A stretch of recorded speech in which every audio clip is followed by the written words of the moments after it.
Kami dari kelompok 2, perkenalkan nama saya Nabila Gita Syafitri. Nama saya Tito Prasetyo. Nama saya Muhammad Dimas Ramadan. Nama saya Fatani Manudin Nugraha. Kami ingin mempresentasikan tentang sejarah dan ejaan bahasa Indonesia.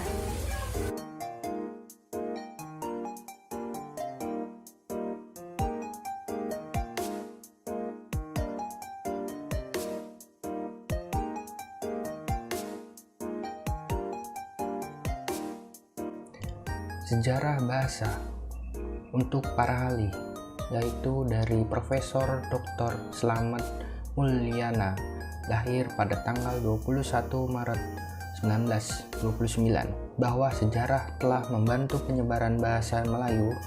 Bahasa Melayu merupakan lingua franca di Indonesia. Disebut juga bahasa perhubungan atau bahasa perdagangan. Dengan membantu para pedagang, bahasa Melayu disebarkan ke seluruh pantai Nusantara, terutama di kota-kota pelabuhan. Bahasa Melayu menjadi bahasa penghubung antara individu. Kesanggupan bahasa itu sendiri juga menjadi salah satu faktor menentu jika bahasa itu tidak mempunyai kesanggupan untuk dapat dipakai menjadi bahasa kebudayaan dalam arti yang luas. Tentulah bahasa itu tidak akan dapat berkembang menjadi bahasa yang sempurna.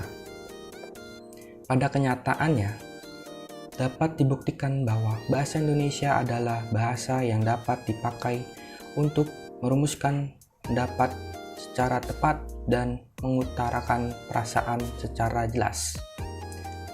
Dari Profesor Soejito, lahir pada tanggal 21 April 1925, bahwa bahasa Melayu mampu mengatasi perbedaan-perbedaan bahasa antar penulur yang berasal dari berbagai daerah.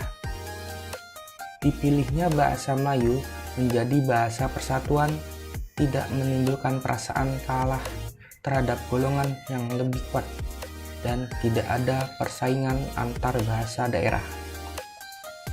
Selanjutnya, sejarah bahasa Indonesia. Sebelum resmi menjadi bahasa Indonesia terlebih dahulu dikenal sebagai bahasa Melayu. Baru semenjak tanggal 28 Oktober 1928, bahasa Indonesia resmi dipakai oleh negara Indonesia sebagai bahasa nasional.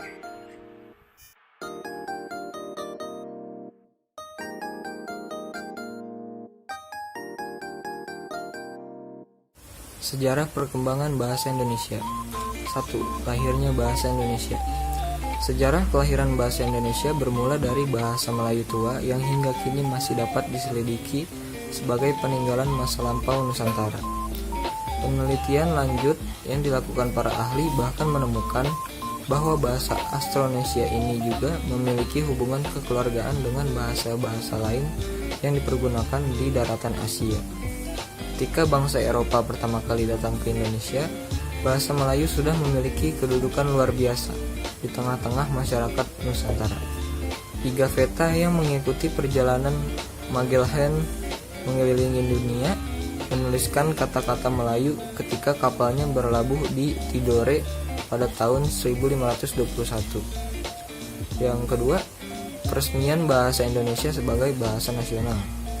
Pada zaman Belanda, ketika Dewan Rakyat dibentuk pada tanggal 18 Mei 1918, bahasa Melayu memperoleh pengakuan sebagai bahasa resmi kedua di samping bahasa Belanda yang berkedudukan sebagai bahasa resmi pertama di dalam sidang Dewan Rakyat. Namun pada tanggal 28 Oktober 1928, bahasa Indonesia diikrarkan menjadi bahasa persatuan atau bahasa nasional melalui Ikrar Sumpah Pemuda. Keinginan untuk memiliki semangat juang bersama agar merasa terikat dalam satu bangsa dan bahasa adalah latar belakang dari ikrar ini. Satu tanah air, satu bangsa, satu bahasa. Sejarah bahasa Indonesia setelah kemerdekaan. Pada 18 Agustus 1945, satu hari setelah kemerdekaan, ditandatanganilah Undang-Undang Dasar 1945. Kali ini pada bab 15 pasal 36 telah ditetapkan secara sah bahwa bahasa Indonesia adalah bahasa negara. Demikianlah bagaimana bahasa Indonesia akhirnya lahir dan resmi menjadi bahasa nasional bangsa Indonesia. Terdapat 3 momen penting mengenai peresmiannya. Namun banyak ahli berpendapat bahwa kelahiran bahasa Indonesia itu justru terjadi pada 28 Oktober 1928 karena merupakan pemilihan, ikrar dan pengukuhan bersama bangsa pertama yang menetapkan bahasa Indonesia sebagai bahasa persatuan.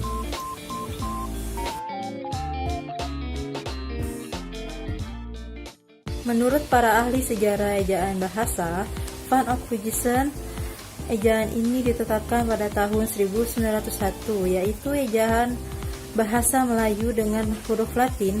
Van of Huijsen merancang ejaan itu yang dibantu oleh Engku Nawawi Gelar, Sultan Makmur, dan Muhammad Taib Sultan Ibrahim. Mr. Suwandi, setelah Indonesia merdeka pada tahun 1945, ejaan Van of Huijsen mengalami beberapa perubahan. Keinginan untuk menyempurnakan ejaan Van of Huijsen terdengar dalam Kongres Bahasa Indonesia tahun 1938 di Solo. Kemudian pada tanggal 19 Maret 1947, Mr. Suwandi yang pada saat itu menjabat sebagai Menteri Pengajaran, Pendidikan dan Kebudayaan Republik Indonesia melalui sebuah putusan Menteri Pengajaran, Pendidikan dan Kebudayaan 15 April 1947 tentang perubahan ejaan baru, meresmikan ejaan baru yang dikenal dengan nama ejaan Republik yang menggantikan ejaan sebelumnya. Sejarah ejaan setelah Islam datang di Nusantara digunakan huruf Arab untuk menulis bahasa Melayu. Huruf ini disebut huruf Arab Melayu atau huruf Pegon atau huruf Jawi. Ini merupakan salah satu huruf yang pertama dikenal. Kitab Sejarah Melayu merupakan contoh penggunaan huruf Jawi untuk bahasa Melayu. Tokoh yang menggunakan huruf Jawi dalam tulis-menulis adalah Abdullah bin Abdul Qadir Munshi, seorang tokoh zaman peralihan dari sastra lisan ke sastra tulis.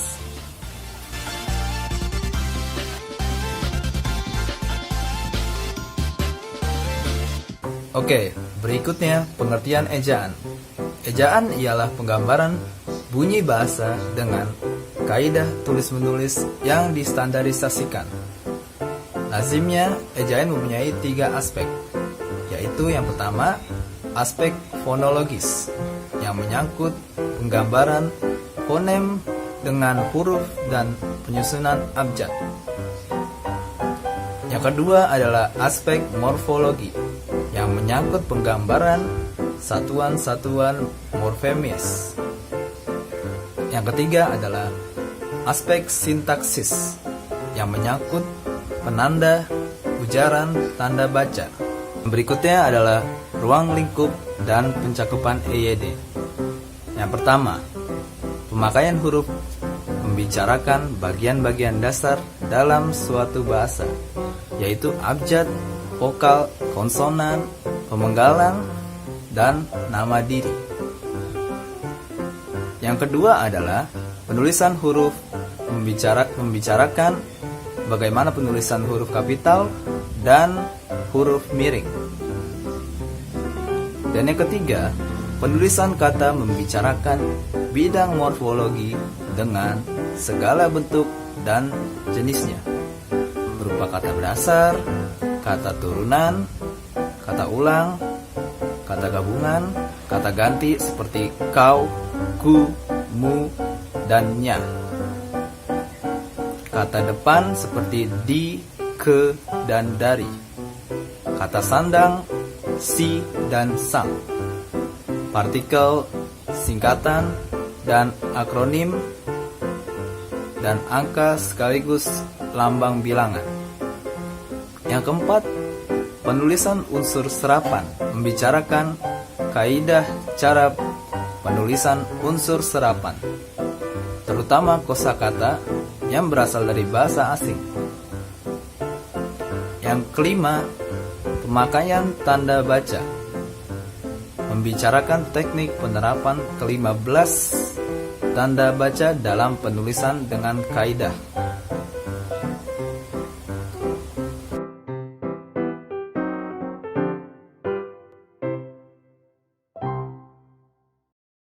Sekian presentasi dari kelompok kami.